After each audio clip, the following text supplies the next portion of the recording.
Broadcasting live from the Business RadioX studios in Phoenix, Arizona, it's time for Phoenix Business Radio, spotlighting the city's best businesses and the people who lead them. Hello and welcome to Phoenix Business Radio, broadcasting live from the Max 6 Entrepreneurial Center right here in Tempe, Arizona, where we help build businesses and connect you with the right people. And today we have the right person for you. Joining us in the studio today is Erica Seagrave, and she is the president and founder of MJS Consultants, LLC. Welcome. Thank you. Happy to be here. We have Dwayne to thank for the introduction. Yes, Dwayne Furlong. Thank you. Dwayne, shout out to Dwayne. Yep, great photographer, and it quickly became a good buddy of ours. And I know that you had the privilege of working with him. And he said, yeah, go see Karen and Daryl. Yes, he and did. So here you are. I'm so pleased. Let's start by having you just introduce yourself and tell us a little bit about your coaching practice. And then I want to hear the backstory too, which is what you got you here. Sure, absolutely. So again, Erica Seagrave, owner of MJS Consultants. I started the company in 2018. Prior to, I did it because I really wanted to focus on small business owners to help them grow their companies. And we'll kind of talk about, the history and how I got here. But I thought it was really important. I know there are thousands of coaches, especially now on social media. But I think it's really important to hone in on a particular skill set that a coach brings, I think. And I'll talk about this today a lot, the importance of having a coach. And regardless of what the business is, I think every small business needs a coach, needs a consultant to help them be a second set of eyes and ears, just to help them grow themselves professionally as a leader and help their businesses grow. Very good. And you, prior to opening your coaching practice, you had a medical supply business? Medical services company. Tell us a little bit about that. Sure. So that's what my background is. So about 26 years as a surgical neurophysiologist. So most people say, what? What is that? And my eyes glazed over. Right. It's kind of like you lost me at neurophysiologist. But I came from Indiana. That's where I was born and raised, and went through a training program there at IU, which was one of the second largest academic centers in the U.S.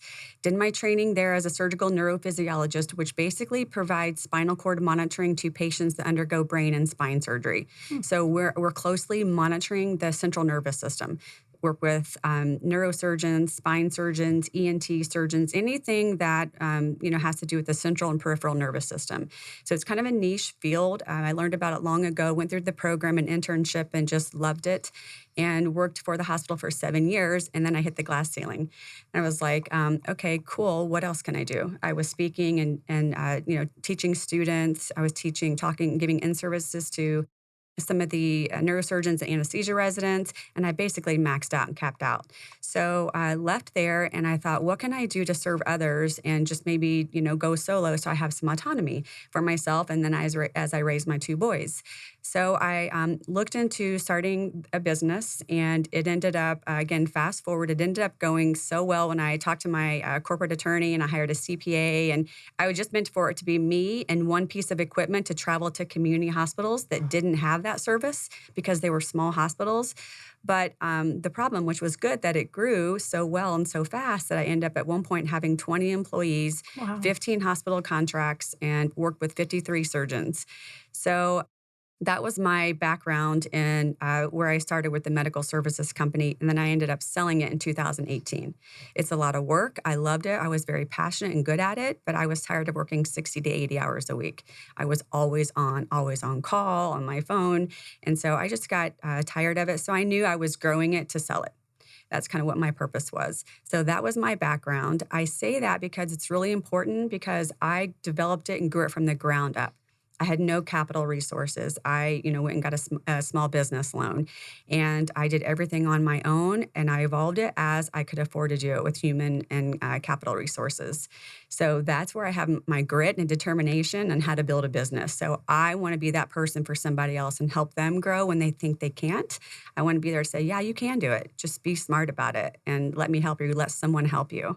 Very good. So since 2018, playing in that space to help others. Tell us a little bit about your clientele then. Who is the best client for you? Who's the best business owner for you? So the best ideal client for me is, of course, a small business owner, because that's my niche. That's a space that I know very well. I think really it's anywhere from the 1 to 5 year range in business. I don't care so much about headcount because small businesses are 500 and less. It's more about the years in business. Again, I recall back to, gosh, I wish I didn't have a partner. So I basically had to get advice and mentorship from someone I trusted. Sometimes it was my husband, who has his law degree, so he was very helpful. It was family sometimes, but sometimes they don't give an unbiased view. You need someone to say, no, dum-dum, don't do that. They are going to give you that advice because they love you. So I just felt at that time that it was, I feel that the best client for me is a small business owner that doesn't have the time. They don't necessarily know how to scale up, or they don't have the time to scale up because of poor time management, task management, prioritization, whatever that is. Someone that just says, man, I wish I had another set of eyes and ears who could really guide me. Someone that I trust, most importantly, someone that I trust. Yeah. And so when you're working with someone, how long do they typically work with you? And then what do those services look like? What's the relationship? So the length of time is no less than 3 months, just like anything else. A golfer can't go somewhere and get lessons and have a great swing in one session, right? Or fitness or whatever people are doing to improve and get better. So it's no less than 3 months, but typically it's anywhere from 3 months to a year. And at that time, they can either continue on with me. Sometimes they grow and evolve and go another direction. They want someone specifically in their industry who can help guide them further, which I'm completely okay with that. In fact, sometimes I say, that's great. You should move on to somebody else. So at least three months to 12 months. What does the relationship look like? How often are you connecting? And is it similar with all the folks that you work with, or does it vary? Tell us a little about the services you provide. It very much varies. And so I definitely interview my clients. I have them complete a questionnaire or an intake form. I want to know more about them and their business to see how I can help them. For example, I had someone come to me and say, I want my private company but want to go public. Can you help me? And I said, absolutely not.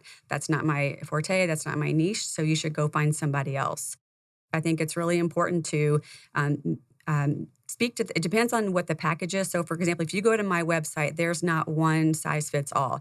I'm going to interview that client, have them fill out the intake form and determine what their needs are. Mm-hmm. Are you looking for business coaching? Are you looking to grow as a leader in your organization so you can better manage your employees? Are you a solopreneur and you just want to scale up a little bit? So I need to know those things. And typically it's at least, twice a month I'm talking to them, 2 to 4 times a month. And then I also have a la carte things that they want me to form policies and procedures, maybe a quality assurance plan, different things like that, or KPIs, so it's really customizable. Mm-hmm. For our listeners, they should know KPIs, but key performance indicators. If not, yeah, very good. Yes. And you've been in Arizona for 3 years? 4 years. 4 years this year. Mm-hmm. Yeah. In November. And from where? Indiana. Okay. And what brought you guys to Arizona? So, again, selling my business. So I sold the company in November 2018. We have visited Arizona several times and loved it out here. I've spoken at several events and engagements and seminars. And anytime I would go in my business, I would bring my husband and boys along. So they got to enjoy and go golf while I was working. And my husband had mentioned several times how much he likes Arizona and said, maybe we should think about retiring in Arizona. And I said, well, why do we have to wait till we retire? We're young enough now. I sold the business. Let's just go now. And I said, you can get a job there, doing what you do. Our son was a junior in high school, and he had no problem. He's very much loves change, and he's a golfer, so it worked out beautifully for him. Yeah. And you have 2 kiddos? I have 2 boys, yes, 23 and 21. Both are in college in South Florida. Oh, wow. And same university? No. So my youngest goes to University of Miami, and then my oldest goes to NSU. He's a law student there. So he just started, he's an L1 law student. Yeah. So literally 3 weeks ago. And how often are they having an opportunity to get to Arizona? Do they miss Arizona? They like Arizona a lot, but they're both very much, they love South Florida, and they get to see each other. So they're an hour apart, so whereas before one was in Indiana and Arizona, then Miami. So now they get to hang out and they're really close. So that good. Makes my mom heart very happy. Yes. And so you guys are empty nesters. We are. Mm-hmm. And extremely busy. Yeah. Yes. However, I'm hearing you say that you've built this as a lifestyle business for yourself, which wasn't the case when you owned your previous business. That's right. Yeah. I always had to be present. I did go away on vacations, but I was always connected, always on, and I always had to go back to Indiana, that area. And so I really tried to be smarter this time about. I'm an entrepreneur. I love being my own boss, my own CEO, but I think it's important now for me in this point in my life as an empty nester to be able to go see my boys when I want to and hop on a plane, have balance, work out. I'm very much into health and nutrition. So that's really important to me to stay focused on my health and do that now. And I can do this anywhere. I can do virtual consulting. Again, as I mentioned, I'm very much boots on the ground. So I really enjoy working with people face to face, but I also, don't mind doing the virtual consulting. You meet with clients both in person, but also you can meet with them no matter where they live in the country as well. That's right. Yeah. I have clients East Coast, Central, Pacific, Mountain, all over the place. Just in the United States right now, nothing internationally, but a happy for. Very good. Tell us a little bit about a success story with someone that you've either worked with previously or you're working with now. You can mention names, but you don't have to. How do you know when you've done a great job? When you see them doing this, you know that they're getting it. It's a very proud moment for me, and that reassures me this is why I'm doing this, because I know this go around and where I am in my life that I definitely want to serve others. So whatever that means, if it's philanthropy or doing this business. I'm also a nutrition coach where I help people lose weight, and so that's very rewarding to me as well. But I know when things have worked, and sometimes it is frustrating because I will say that sometimes CEOs or in the C-suite or executives are not always coachable. They're very, strong-headed. But when I look at things and I look at their business and what they're asking me to do, I have to take a step back and say, but what we need to do is change you a little bit first. And so I'm going to side with your employees on this one. I think you're in the wrong here. And so that's the thing about me is I'll be very candid yet transparent about it and just say, I think that you need to look into you. So when the CEO or the owner or the executive, whomever that is, does something or says something that I've taught them, that is so rewarding to me, almost like a proud mom. But you know what? I tell them that, like, you just made that's a great victory right there. It's a great win. And so I appreciate hearing when they do something, when they succeed and do something that, we've kind of worked on together. Yeah. You mentioned previously that you were speaking when you owned your own business. Are you looking for speaking engagements as you continue to grow this business, and what kind of audiences do you want to get in front of if that is the case? Yes. So I'm definitely looking at speaking engagements with social selling. It's tricky. There's so many, as you and I talked about previously, so many consultants, and it's so hard because how do you find the right one, right? You don't feel like that you're overpaying or, you're wasting your resources. So finding the right one is important, but I think the important thing is finding someone you trust. That's really important. Well, you trust people by being with them and spending time with them and knowing their brand. And I think my previous business was successful because I know it was because I had developed relationships with surgeons and hospital administrators, and they could see that it was me going and doing the clinical services, teaching, speaking, training, doing all those things. And I wasn't just ordering people around like a boss from a yacht in Aruba. Like I was working my tail off. And so that's been a little bit tricky for me is switching to social selling.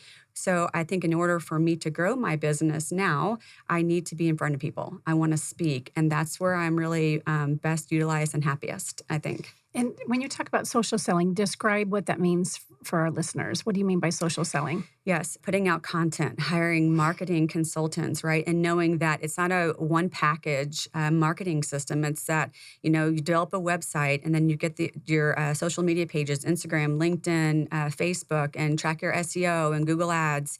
And putting content out. So a content marketer is different from a reach out marketer, which I had no idea. So I had to say, okay, I'm going to hire this person to do this and this marketing consultant to do this.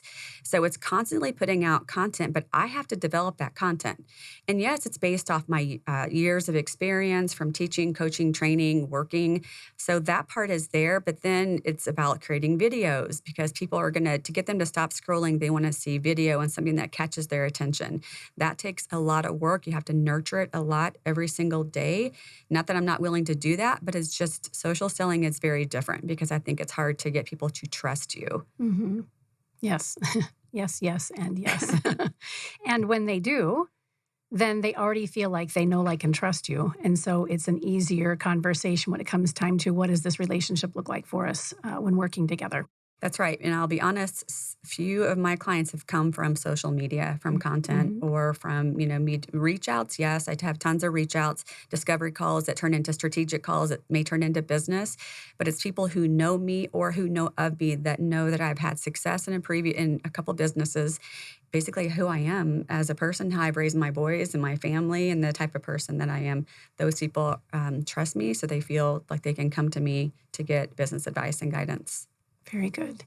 Are you on LinkedIn? Do you utilize LinkedIn? Very I know much. we've connected, I feel like LinkedIn and maybe Instagram. Facebook and LinkedIn, Facebook, I okay, think. yeah. Yes, both. Yeah, we're both out there. Yes. Yes, very good. And have you had success with LinkedIn connections that A are lot of yeah, success, yeah, with that. More so that than Facebook and Instagram, that makes sense, right? especially So, for the field that you're in and the folks you're looking to help. yes, absolutely. Yeah. Very good. And outside of work, you mentioned you enjoy working out and that you're did you say nutrition coach or a health coach? Nutrition coach and health coach, Oh, basically. same thing. So I'm a distributor for Optavia, so I help people lose weight, but then I also help them keep the weight off and maintain that weight. Mm-hmm. So first by nutrition, then, we focus on fitness and just having a healthy, life, transforming their mind, everything, just because it's so important to me. I need it on a daily basis. And so How important is that for the business owner and the C-level executive? great question. That's what I'm currently doing is talk, and I've had conversations to C-suite, owners and say, hey, what are you doing? I kind of sprinkle it in, Me just too. like drip it in, right? It's not my main goal and purpose because I'm really after, and I don't want them to say, how can you talk to me about this? You're a business consultant. But the truth is, I'm a yes and girl. I have multiple streams of income, and I want to keep it that way. I want to do, if it makes sense to me to do it, I want to be a brand partner or ambassador or do whatever works for me. But oftentimes I will say, let me just ask you a question. Like you say you're tired or you can't think or you can't focus. A lot of attention deficit that I've noticed and frustration. So I'm like, what did you eat today? Tell me a little bit about your eating It's and your shocking, drinking. isn't it? Oh my goodness. Yeah. So then I'm incorporating nutrition into business coaching and saying, you really need to take care of your body or else you're never going to be able to be healthy and focus and make really big business decisions if you don't have the proper macronutrients or nutrition. So that's Yeah. the truth. You get to hold their hand and guide them through all aspects of that. That's right. And how often do you find that when working with a C-level executive that that some of the mindset and or the way in which they live in their body impacts how they're succeeding or maybe lacking? So much of it. I think mindset is a buzzword, efficiency, accountability. Like I love following Gary Vee because he's in your face with being accountable. And I think that's something I've had to learn to say, this new business as I'm growing it, not to feel sorry for myself, but it's no one's fault. It's myself. I have to be held accountable. And so I have to, when I meet with coaches, C-suite executives, owners, how ready are you to make a change? Like you came to me and you're going to invest the money. What is your mindset? Where are you on a scale from 1 to 10? Because if you're anywhere below 8, this isn't going to work. You have to have the mindset that what I'm doing is not working. And in fact, that's part of my 10 intake questions is what are you doing? What are you that's working? What are you doing that's not working? What are your pain points? What are your short-term goals? And then have you had a coach before and how did that person help you? Let's get right down to it. Mm-hmm. But a lot of it is so much as mindset. If these folks aren't in the right mindset, they're not going to make a change. That's somebody else's job to help right. them to shift that. That's right. Yeah, good. You're want to work with people who are ready to take it to the next level. I do. I will help them. I will help guide them. And I advise them if they ask my advice, but it truly is coaching. So I'm helping them along. And oftentimes it's just talking through things. And then they're the ones that say it themselves. And I'm like, yes, exactly. You just said that. But us talking through this, you were able to determine that. So this was your idea. So it's not so much advising unless they'll call me and say, like, WWED, what would Erica do? And I'm Yes. like, okay, now you're asking for my advice. Gloves off. Now I'm going to tell you what my advice is. Right. And this is what I would do. Yeah. Fantastic. What is next for you as you continue to grow your practice and work with business owners? Do you see yourself doing this for a while? Are there other aspects of the business? You mentioned you'd like to have multiple avenues of income. What else is on the horizon? So, for example, if I believe in something with the nutrition, I myself lost weight last year, about 25 pounds, which is why I Wow. then so I was a client who became a coach because my coach came to me and said, you lost this weight, you took some time off from the gym, you really focused on your nutrition and you've completely transformed. Everyone is asking you how you did it. And so why not just become a coach because that's what you naturally do. So if that makes sense to me, I'm going to do it. Another example is I wear specific, I like leisure wear, athleisure wear. I'm in it all the time because it's comfortable and it's cute. And so if I'm going to purchase it, why not get it at wholesale and become a brand partner? So things like that, if that makes sense for me, then I'm going to do it. So I appreciate being diverse and having multiple streams of income. And the social selling helps with that, right? Because then you can have each of those tied together in the way you're showing up on social media. Absolutely. I live my life out loud. I'm Mhm. authentic. And so, right, I know that's what I love about you and I follow you. I like stuff because it's like I love when people are transparent and just live their life out loud. And I've lost friends because of it on Facebook, potentially. You know what? I'm sorry. I don't care. I'm Yep. doing me right Well, now. that's what we're being called to do, I believe, right? I Yes. read something the other day. Maybe it was just a little meme that said, or maybe I even wrote it. Maybe you I made it think up. I don't think I made it up, but I think it's a version of something that I've seen before. Right? Don't go being unique for the sake of being unique. Go be you for the sake of being you. Yes. Right? So, yeah, I show all of my bruises, all of my scars, all of my difficult moments because I want to be an example of strength and sincerity as well as just being real. And Mhm. that doesn't always bode well between this business and my coaching business, right? Not everybody understands the connection. However, I know that I'm speaking to the people that need to hear from me. And Absolutely. if it doesn't resonate, it doesn't resonate. I'm not your person. Yeah. And that's okay. And that's what I've had to accept is that's okay. And I think some of the other businesses that I work for helped me see that about myself. Whereas before, when I owned the medical services company working with surgeons and hospital administrators, I was on Facebook a little bit, but I was very private.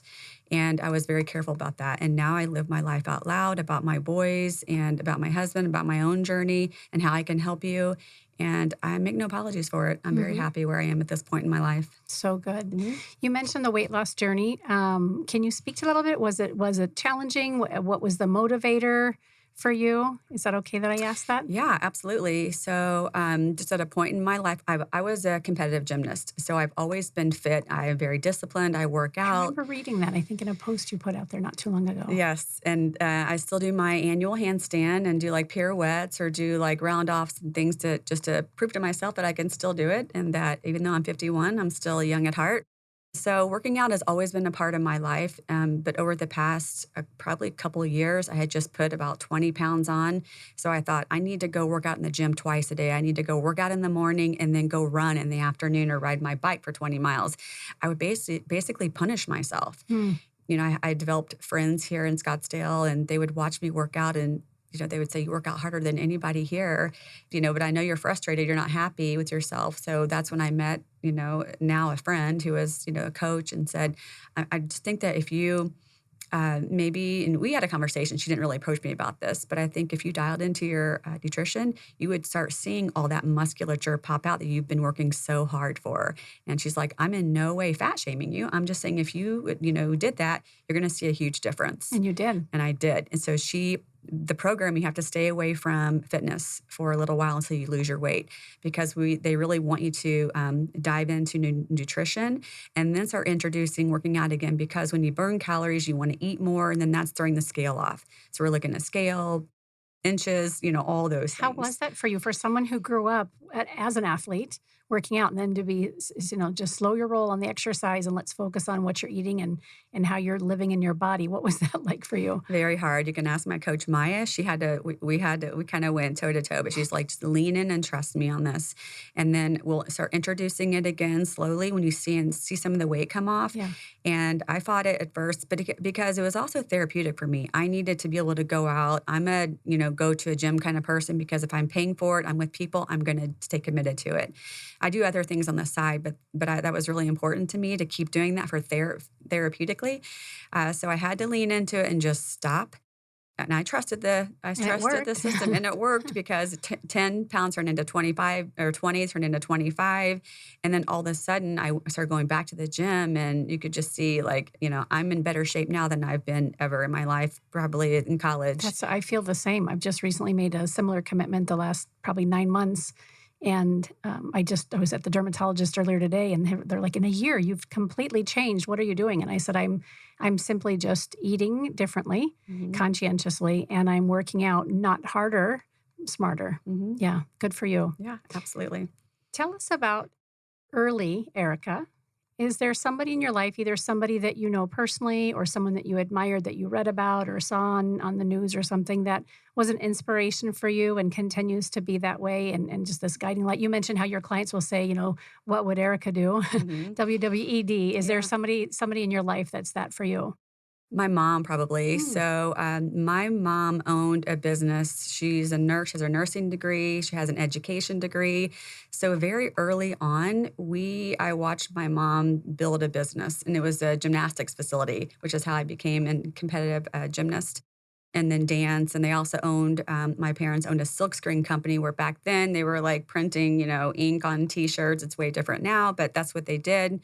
My mom pretty much ran it, and I watched her do it from a very young age. And then she would even hire me. So at the gym, when I wasn't working out, 4 hours a day or more, I was a coach, and I was able to coach these young, girls and boys and be a mentor to them. And so I would say she definitely was my inspiration, role model. She has multiple degrees, which back then really wasn't heard of, and she was a little bit ahead of her time. So my house growing up, there was sugar-free candy, wheat bread, oatmeal. We were eating that when nobody else, they were eating like the junky cereal. I was, my mom was buying the healthy stuff and cooking salmon, and we were eating it. I may have given half of it to the dog under the table, but... Does mom know that, or does she know now? She probably knows now. She knows now. But that's the kind of life that I lived, and so I kind of sat back, and I really didn't realize that she was my role model then, right, until later, and then I saw, wow, she's able to do all these things, raise 2 kids, and be a great person. So she's definitely a role model for me and an inspiration, and she's my biggest fan now. We still talk every day. She's in Indiana. She's 72 and still a practicing nurse. Oh, wow. I know, and lives on a farm, and 10 acres of land and animals, and she raises that. And she and my husband are my biggest fans. Still a hard worker, your mom. Still a hard worker. Yeah. I love that. Beautiful.